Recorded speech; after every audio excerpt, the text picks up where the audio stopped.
Նելի Դանելյան, Սպուտնիկ Արմենիա,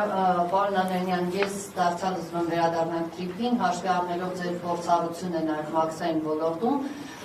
ուզում եմ հասկանալ ձեր պատկերացումը։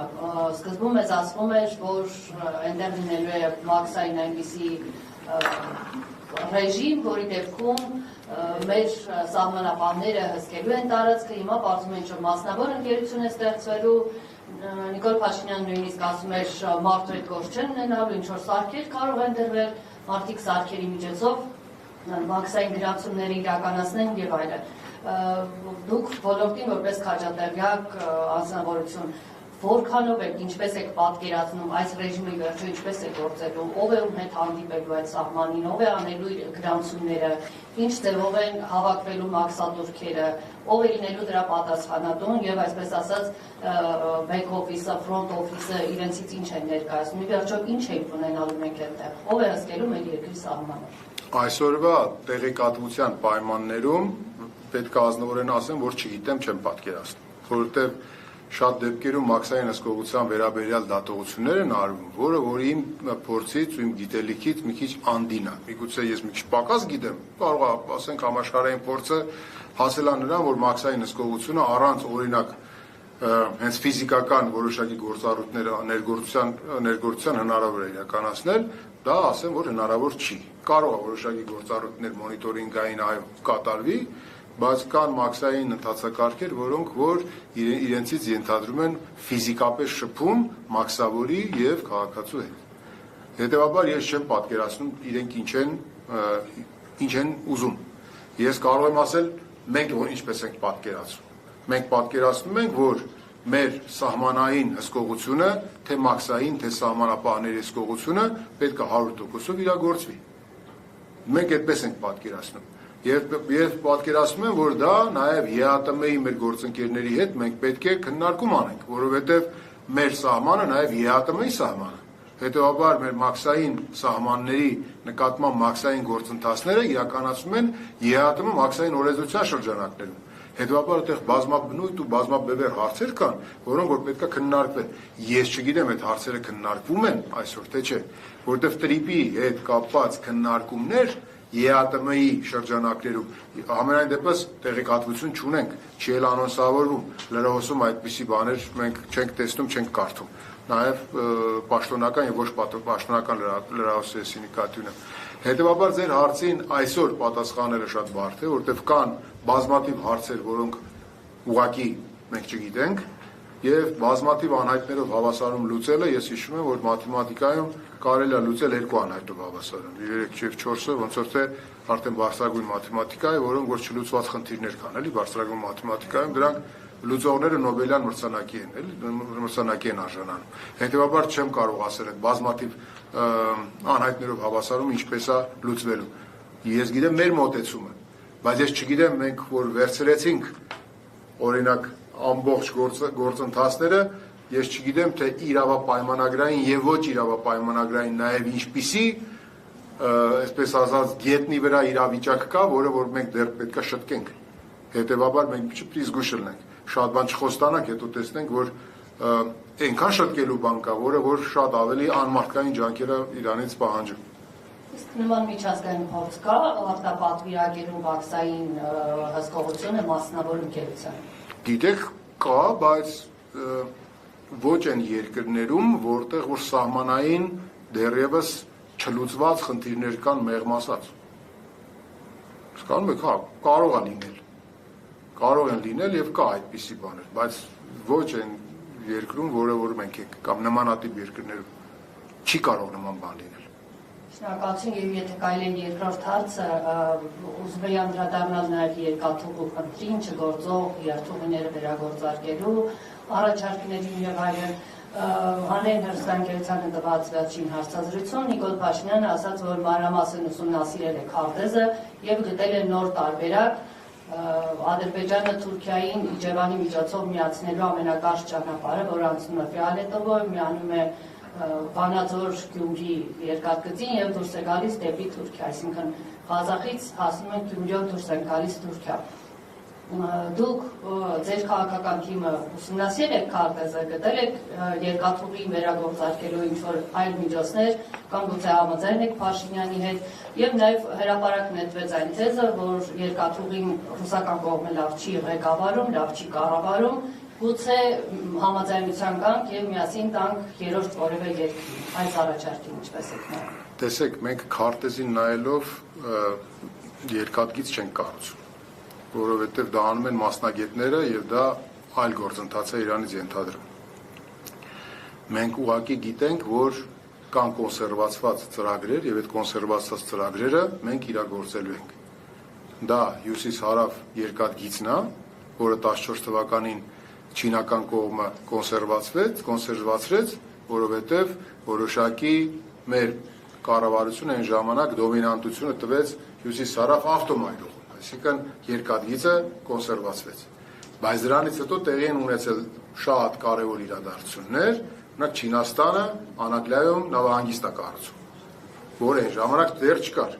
Այսինքն նավահանգիստը կառուցելու հետ կապված այդ ծրագիրը վերագործարկելու տնտեսական իրագործելիությունը բավականին խելամտության բարձր բան է ձեռք բերում։ Այդ մեկ։ Երկրորդը մենք գիտենք, որ այսօր էլ կա ես քննարկել եմ նախկին վարչապետ Խոսրով Հարությունյանի կողմից առաջարկվող ծրագիր, բավականին խելամիտ ծրագիր է եւ իր առաջարկները, որոնք որ բավականին փորձագիտական ճանապարհ են անցել, մենք դա վերցրելու ենք եւ իրագործենք։ Այսինքն մենք չենք փնտրում նոր բաներ, որոնք որ ականջահաճո են։ Այն ծրագրերը, որոնք կան, այդ ծրագրերը պետք է նշանակում։ Տեսեք, Բաքու, Ղազախ, Խիջևան, Հրազդան, Երևան, Երաս, Նախիջևան, Կարս, այս հիմնական ուղղությունն է, որը մենք այսօր կարող ենք ունենալ։ Եվ Իջևան, Դիլիջան, Վանաձոր, Գյումրի, Կարս, այսա Խոսրով Հարությունյանը ունի փաստաթղթեր, մենք քննարկել ենք իր հետ եւ իր թույլտվությամբ եւ նաեւ մեծ պատրաստակամությամբ ինքը այդ թղթերը տվել է, այդ ռազրաբոտկաները, այդ ամբողջ փաթեթը տվել է, որ մենք ներառնենք մեր տնտեսական ծրագրում։ Մենք այսպես ենք պատկերացնում, որովհետեւ դրան նախորդել են, ասենք, տեսեք, քարտեզով էլ եմ ասում, քարտեզը տեսել ու գտել է, այդ գիտեք, բան է, այդպես չի էլի։ Մասնագետներ կան, ռելիեֆի ուսումնասիրություն կա, բավականին բաներ կան, եւ պետք է մենք խորհուրդ տանք այսօրվա իշխանություններին, որ միջև հունիս ամիսը ձեռնպահ մնան ինչ-որ բաներ անելուց, որովհետև իրենք կարող է ամեն իրենց վարքագծային ինչ-որ մի հատ դրսևորում շատ ավելի է խորացնում են խնդիրները, որոնք հետո պետք է վերականգնվեն, ու դրանց շատ մեծ ջանքեր են բանալու գործադրելու մենք դրանց համար։ Եվ լավ կլինի, որ մասնագետների հետ խորհրդակցեն։ Մասնագետների հետ խորհրդակցելա պետք։ Ձեր հարցին այսպես պատասխանը։ Քարտեզին նայելով բան չեն կառուցում, էլի։ Երկաթուղին երրորդ երկրին փոխանցելու մասին ինչ ասած։ Նայեք, երկաթուղին երրորդ երկրին փոխանցել այդ արտահայտությունը եկեք չասենք, որովհետև երկաթգիծը կարող ես դու կոնցեսիոն համաձայնությամբ տա շահագործման։ Այնպես ինչպես որ այսօր օրինակ բանը RЖD-ն շահագործում է, չէ՞։ Հիմա արդյունավետության հարցը։ Հիմա ես կարծում եմ, որ այդ կոնցեսիոն պայմանագրի պոտենցիալը դեր կառավարությունը նույնիսկ չի նստել նայել փորձագիտական աչքով, տեսնի թե ինչ իրավունքներ ունի։ Այդ իրավունքների շրջանակներում ինքը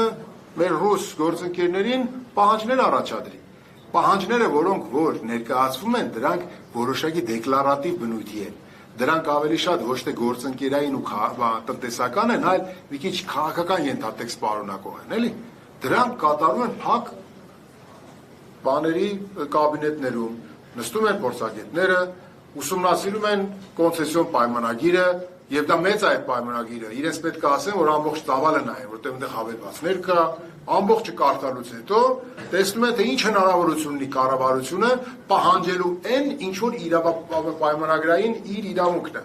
Եվ դրա շրջանակներում պետք է գործընկերային բանով գնան առաջ։ Եթե ռուսական կողմը օրինակ կհրաժարվի իր պայմանագրային պարտականությունները կատարել, այդ ժամանակ իհարկե կան համապատասխան միջոցներ, այդ միջոցներից կօգտվեն բոլորը, բայց ես չեմ տեսել որևէ վարքագիծ, որ օրինակ RЖD-ն հրաժարվում։ Չի եղել նման քննարկում կամ Քավլիցի, կարող է մենք չգիտենք դրա մասին։ Համենայն դեպս հանրությունը տեղյակ չի այդպիսի քննարկման վերաբերյալ։ Ընտրեք։ Ես մի հարց Համեցեք։ Պարգևավճարների հետ կապված պարգևավճարներ սահմանելու եք պետական համակարգում թե ոչ, որպեսզի, ինչպես այս իշխանության տրամաբանությունն է, կոռուպցիայի մեջ չթաթախվեն եւ ժամանակին ինքներդ որքան եք ստացել պարգևավճար եւ դրան ինչպես եք վերաբերում, այսինքն այդ հանգամանքին, եթե հանկարծ այդ պարգևավճարը չլիներ, կոռուպցիայի մեջ կմտնեին մարդիկ։ Շատ լավ հարց եք տալիս, պարգևավճար տերմինը ինքը իրականում մենք ժամանակին օգտագործում ենք հավելավճար տերմինը։ Ինքը աշխատավարձի վարձատրության կոմպոնենտ ենք մենք դիտարկում։ Պեկում ամեն ամիս բոլորը ստանում էին այդ ձեր ասած պարգևավճարը, այդ թվում նաև ես։ Բայց իմ պարգևավճարը այդքան շատ չէր տարբերվում իմ տեղակալներից։ Տեղակալներինը շատ չէր տարբերվում վարչության պետերից, վարչության պետերինը շատ չէր տարբերվում բաժնի պետերից, բաժնի պետերինը շատ չէր տարբերվում գլխավոր տեսուչներից, ավագ տեսուչներից, մասնագետներից։ Բոլորը ստանում էին։ Եվ դա մենք դիտարկում ենք որպես հավելավճար։ Եվ ես դա ներկայացնում եմ որպես շատ պարտադիր ու շատ կարևոր էր։ Ինչու՞, որովհետև պեկի առումով է ես ներկայացնում։ Ներկայացնում է այսպես, եթե ամբողջ պետական համակարգում բացի պեկից մնացած ամբողջ պետական համակարգը ըստ էության ավելի շատ ծախսեր կատարող է։ Պատկերացրեք, գնումներ է կատարում, ինչ որ բաներ է, այսինքն իր հետագից ինչ որ մի բան թողնում է, փաստաթուղթ։ Պեկի պարագայում պեկը եկամուտներ ապահովողն է։ Եկամուտներ ապահովելու գործընթացը շատ դեպքերում չերևացող գործընթաց է։ Պատկերացրեք ֆրոնտի առաջի գծում կանգնած է պեկ տեսուչը եւ ինքը ամենօրյա իր գործունեությամբ շփվում է հարկ վճարողների հետ։ Հարկ վճարողների հետ շփումը ամբողջությամբ չի որ փաստաթղթավորվում է։ Հետևաբար մենք ինչ ենք ասում ենք, որ միջին վիճակագրական գաղափարախոսություն եւ արժեքներ ունեցող մարդուն պետք է մի փոքր դու մոտիվացիա անես նաեւ նյութական, որ ինքը այս կոմ չթեքվի։ Մենք այս գաղափարախոսությունն ենք դնում ու այդ գաղափարախոսության շրջանակներում որոշակի հաջողություններ արձանագրում ենք։ Ցախողումներ ենք ունենում, մարդիկ կային, որոնք որ նաև շարունակում են այդ արատավոր երևույթները, մենք պայքարում ենք դրա դեմ, այո, արդյունավետ ենք պայքարում, մեզ թվում էր, որ այո, հետո բացատրում էր, որ այդքան էլ չէ, դա անդադ, այսպես sense շրջապտույտի նման մի հատ գործընթաց է, որ պետքա դու ունենաս 0 հանդուրժողականության, կաշառակերության եւ կոռուպցիայի նկատմամբ, անդադ պայքարես, բայց պետքա մարդուն դու ունենաս մոտիվացնելու հնարավորություն։ Հետևաբար պարգևավճարը մենք միտք ունենք, որ ինքը պետքա փոխակերպվի, դառնա վարձատրություն։ Այսինքն աշխատանքի դիմաց եւ դա է ասում այդ պարգևավճարը, որ մենք տալիս ենք, դա լրավճար էր իր աշխատանքի դիմաց։ Գիտեք ինչու, մենք համակարգ էինք դրել։ Ամեն ամիս բոլոր աշխատողները գնահատվում էին երկու չափանիշով՝ անձնական եւ մասնագիտական։ Եվ ունեին այդ մասնագիտականները կշիռներ, մեկը 30%, մեկը 70%, գործակից էինք հաշվարկում, ամեն ամիս, ամեն ստորաբաժանման ղեկավար գնահատում էր այդ ամսում այդ աշխատողի կատարած աշխատանքը, թե անձնական նվիրումի, թե պրոֆեսիոնալ մոտեցումների այդ համախմբումով ստանում էր մի հատ գործակից, 0.3-ից 1.3 այդ տիրույթում։ Մեկ գործակի արժեքը միայն ես գիտեի, ոչ մեկ չգիտեի։ Դա էլ ելնելով տվյալ ամսվա ընթացքում հոսունությունից ելնելով մարդիկ են ազատվել, մարդիկ են ընդունվել, հատուցումներ են վճարել, ինչքան ունենք ֆոնդ այդ ամիս։ Այդ ֆոնդից ելնելով հաշվարկում էր մեկ գործակցի արժեքը եւ բոլորը ունենում էին հատուցում, որը անվանվում էր պարգևավճար, բայց դա հատուցում էր կատարված աշխատանքի դիմաց։ Հարցեր։ Շնորհակալություն հարգելի գործընկերներ, ավարտեցինք այսօր։ Մերսի։